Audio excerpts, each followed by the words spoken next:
So, hi everyone! For today's video, ipapakita ko sa inyo yung real time ng pagdidesign ko sa PutoArt. So, hindi ito naka-fast forward So, yung team na ginawa ko dito is Paw Patrol.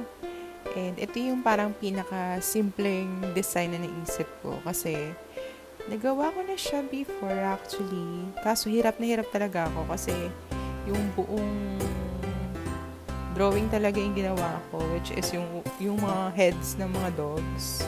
So, medyo struggle talaga. Pero medyo mahirap din to kasi sobrang daming colors yung kailangan. I think 9 colors yung nagamit ko dito.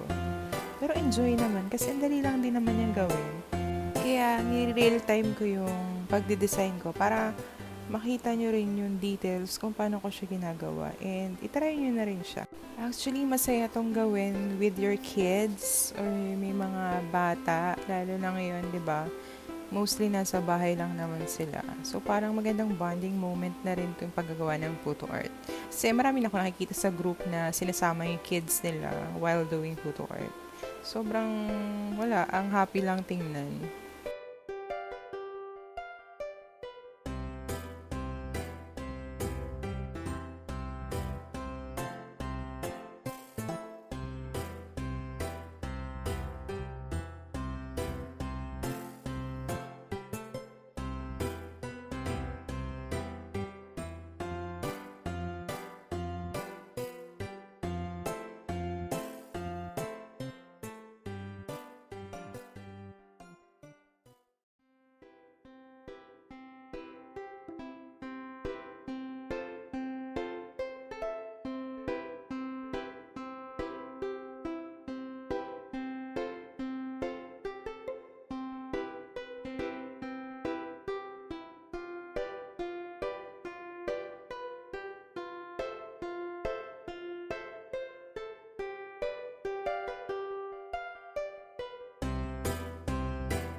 Hi guys, meron nga pa tayong merch, which is yung mga mugs ng Puto Art.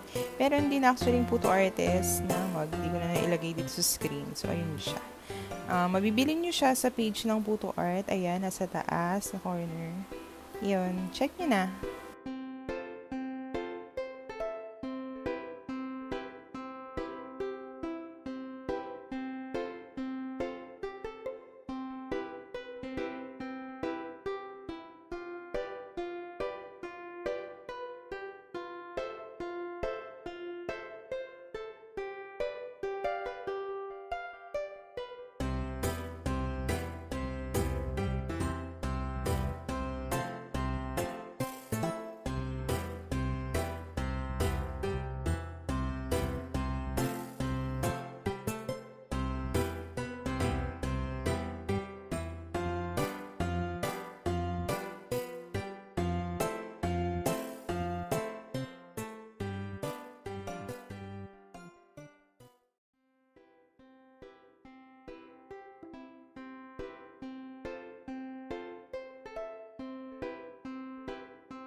Dun sa mga nagtatanong kung nilalagyan ko daw ba ng cheese yung Puto Art, yes, nilalagay ako sa bandang gitna. Ayan, ayan siya nasa may side. Ginagamit ko is Eden cheese. Kaya, ano yan, nagme-melt naman siya. Kaya sumasama na rin siya sa puto.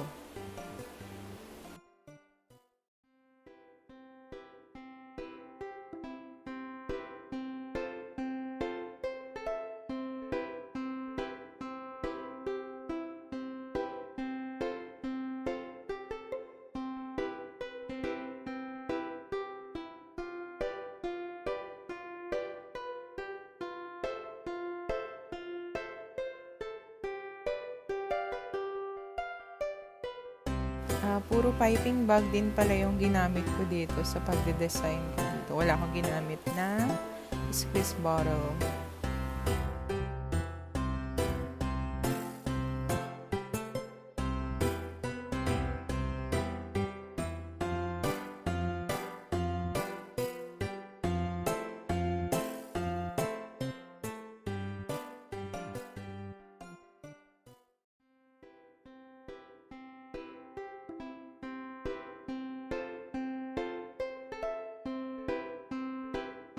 Yung mga paw print na yun, hindi ko na na-videohan yan. Kasi madali lang din naman gawin yan. Kaya nyo na yan?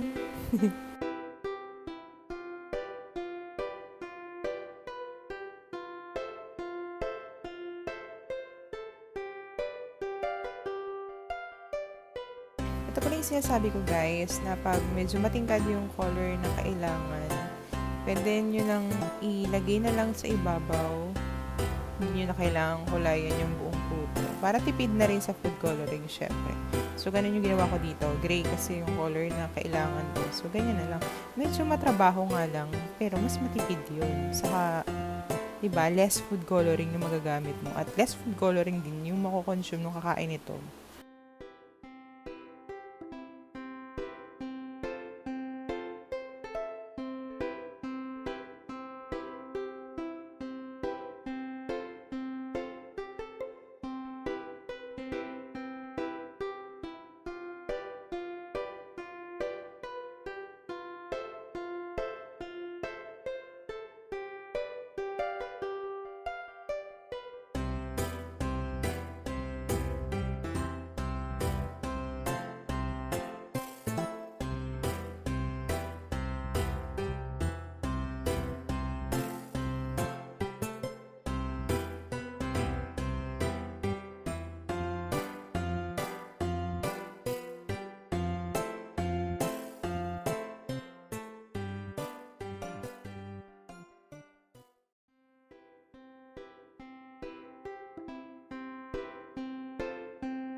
So, yung isa dyan, yung may blue na hat, I accidentally deleted yung video niya.